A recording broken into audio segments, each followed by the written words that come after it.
Mr. Speaker, I think it was only a few weeks ago that he was attacking the vaccine task force that has secured the very doses, the millions of doses that have put this country into the comparatively favourable position that we now find ourselves. It's just not true.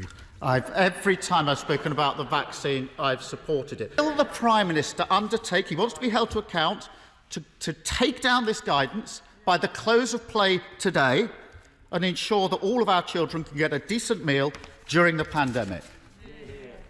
Speaker, the right honourable gentleman's words would be less hypocritical and absurd if it were not for the fact that I don't believe anybody's a hypocrite in this chamber. I think we need to be a little bit careful about what we're saying to each other. There was a not truth earlier, and there was also comparisons to others. Please, let's keep the discipline in this chamber and the respect for each other.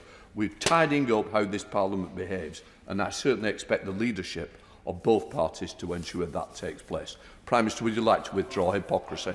I'm delighted to be advised by you, Mr. Speaker. Let me confine my criticism to the absurdity of which I hope is acceptable, Mr. Speaker, of the right honourable gentleman. He takes one position one week, one position the next. That is what he does. That's been his whole lamentable approach throughout this, if I can get away with lamentable, Mr. Speaker, throughout this pandemic.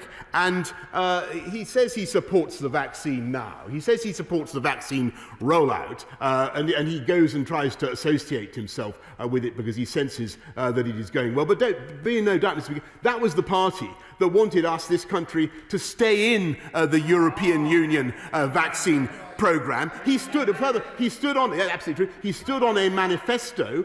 He stood on a manifesto which he has not repudiated, Mr. Speaker, to dismantle the very pharmaceutical companies that have created this miracle of science, which is true.